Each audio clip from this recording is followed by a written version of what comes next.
Botticelli est le premier peintre de la Renaissance pour qui la recherche d'une beauté idéale sera le but suprême. Corps ondulant, visage énigmatique, regard mélancolique, les femmes de Botticelli ont en commun cette grâce surhumaine.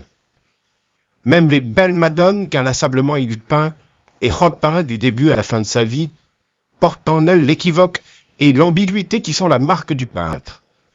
Mais Botticelli vit des commandes de ses mécènes, friands d'histoire, de mythes et de mythologie, pour qui les épisodes d'un passé réel ou imaginaire sont l'occasion de se faire portraiturer.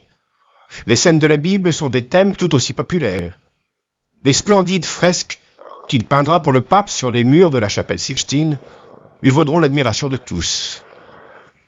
À la fin de sa vie, lorsque Botticelli, gagné par la ferveur mystique du Quattrocento finissant, transformera la foi en drame et en tragédie, ses contemporains le jugeront dépassé et le peintre, jadis adulé, sombrera dans l'oubli.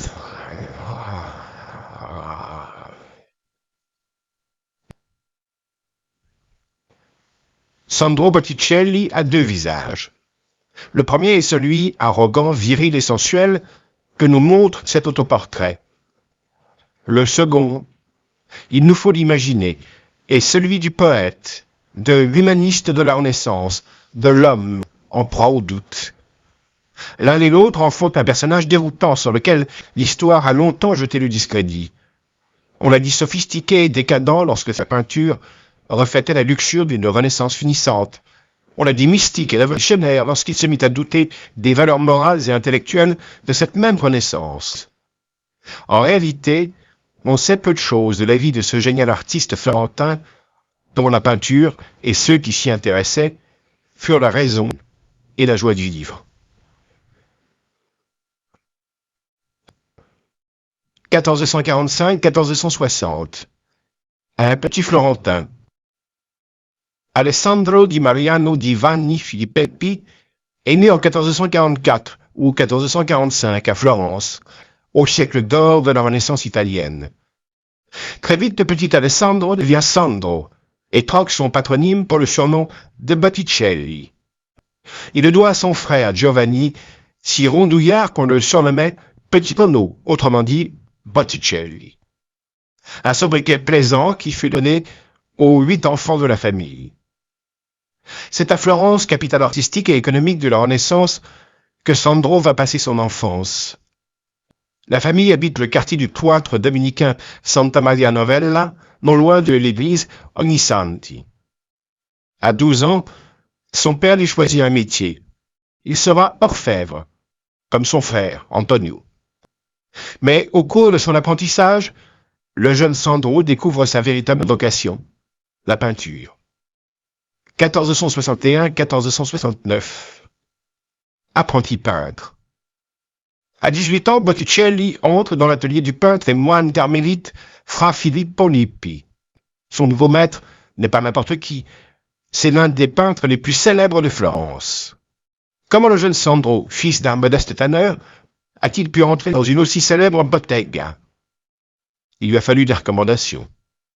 Sans doute lui sont-elles venues des Vespucci qui vivent à 2 pas de la maison familiale des Filippi. Ne sont-ils pas des proches amis des Médicis qui gouvernent Florence? L'arrogant, le déjà viril Sandro leur a plu. Ils l'ont pris sous leur protection. Botticelli reste 5 ans auprès de Lippi.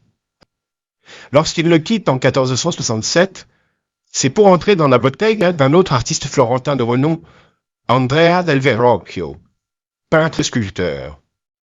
Sandro y fait un bref mais stimulant passage.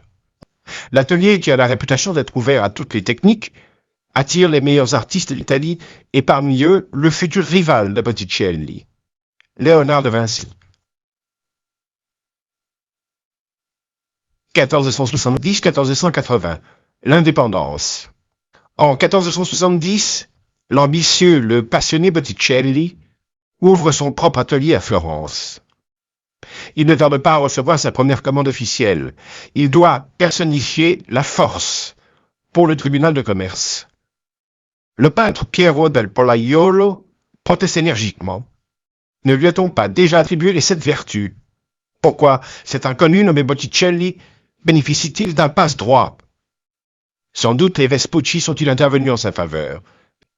En 1475, à l'occasion d'un grand tournoi chevaleresque organisé à Florence en l'honneur de Julien, les Médicis demandent à Botticelli de peindre leur étendard. C'est la première marque d'intérêt des maîtres de Florence pour ce peintre talentueux. Sandro Botticelli fait désormais partie de l'élite intellectuelle et artistique de la ville.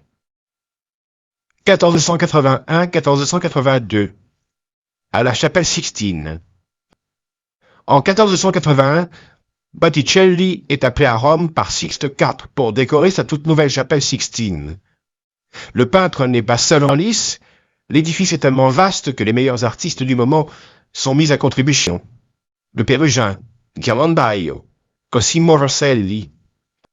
Le programme fixé par Sixte IV, mauvais pape mais formidable mécène, est particulièrement ambitieux. Il n'est pas seulement question de glorifier la personne du pape, il s'agit d'exalter le rôle de l'Église. Pour Botticelli, c'est un défi. Pour la première fois de sa carrière, le voilà confronté à des œuvres d'une grande complexité théologique. Le résultat est remarquable, mais le pape se révèle mauvais payeur, et Botticelli abandonne prématurément la partie. 1482-1487. La consécration. C'est auréolé de gloire que Botticelli rentre à Florence en 1482. Son expérience pontificale lui vaut un regain de commandes officielles. La décennie 80 est également pour l'artiste une période d'exaltation et de travail acharné, marquée par la recherche de la grâce et de la beauté. Il peint à cette époque toute une série de tableaux mythologiques qui lui vaudront une célébrité universelle, notamment le mystérieux Printemps et l'envoûtante Naissance de Vénus. Fidèle à ses mécènes, Botticelli décore en 1486 les murs de la Villa Lemmi di Giovanni Tornabuoni, oncle de Laurent le Magnifique et directeur d'une importante filiale romaine de la Banque Médicis. 1487-1491. En proie au doute.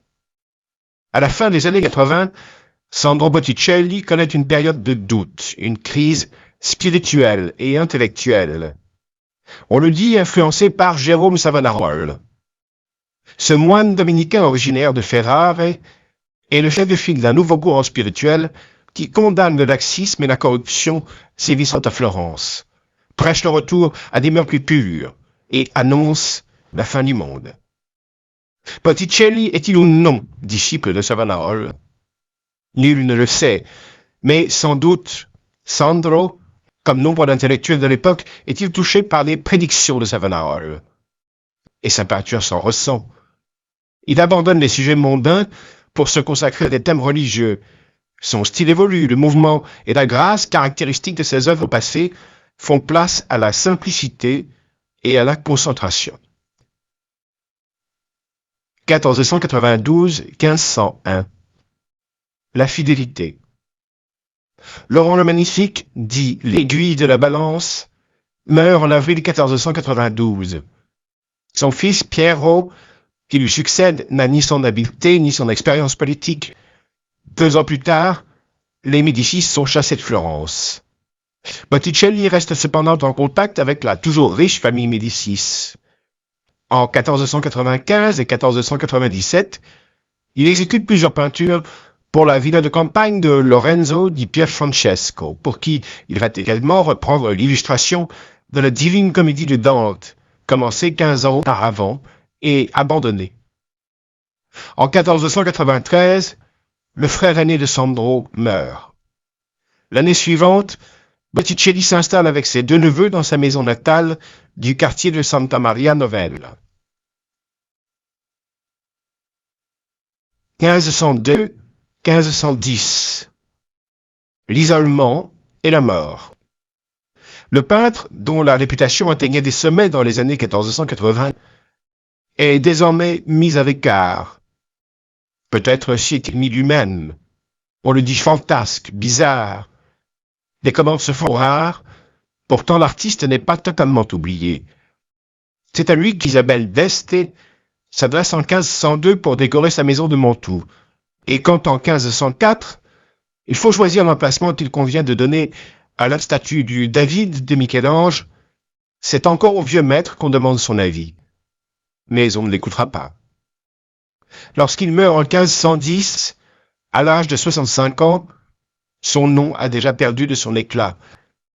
3 siècles plus tard, il tombe même dans l'oubli. Si les romantiques anglais du XIXe siècle sont les premiers à redécouvrir sa peinture, ce n'est qu'au début du XXe siècle qu'il acquiert la popularité qui est désormais la sienne.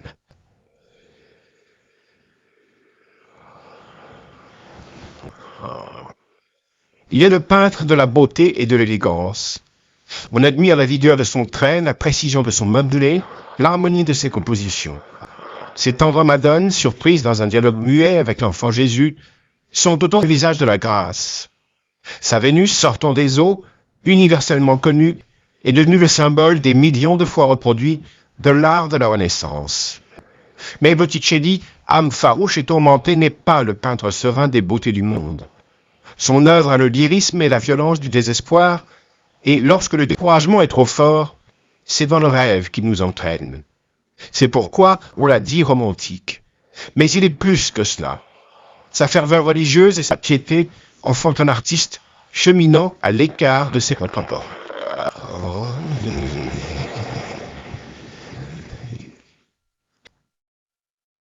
Une beauté idéale. Plus que tout autre artiste de la Renaissance, Botticelli a consacré son art à la recherche de la beauté.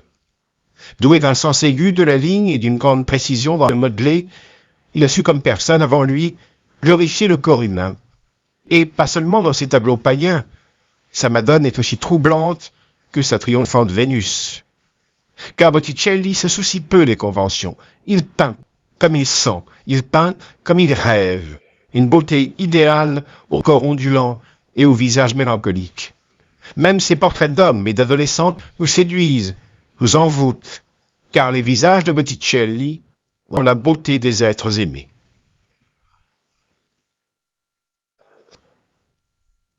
Belle Madone. L'étude des Madones de Botticelli est essentielle pour comprendre l'évolution de son œuvre. Les premières Vierges à l'enfant sont réalisées auprès du peintre Lippi, chez qui Botticelli fait son apprentissage. Longtemps, l'élève restera sous l'influence de ses maîtres. On retrouve des compositions, des expressions et des atmosphères révélatrices du passage de Botticelli dans les ateliers de Lippi et de Verrocchio. Mais, peu à peu, Botticelli s'émancipe et élabore un style qui lui est propre. Il explore alors de nouvelles voies, crée une relation intime et spirituelle encore inédite entre les personnages de ses tableaux. Il réalise ainsi quelques-unes de ses plus belles toiles, chefs-d'œuvre d'un art qui mêle beauté, sensibilité et sentiments religieux. Histoire, mythes et mythologie. Botticelli est un homme de la Renaissance et, comme les artistes de son temps, il trouve dans l'Antiquité une source d'inspiration inépuisable. Les riches et éclairés mécènes florentins aiment ces fresques qui les mettent en scène entourés de dieux de l'Antiquité. Ils apprécient aussi ces tableaux dans lesquels ils retrouvent leurs personnages favoris issus de la mythologie. Mais Botticelli ne s'en tient pas à l'Antiquité. Il s'inspire aussi des textes anciens et tire ses récits de Boccace, Tite-Live ou Dante, dont il illustre le célèbre poème La Divine Comédie.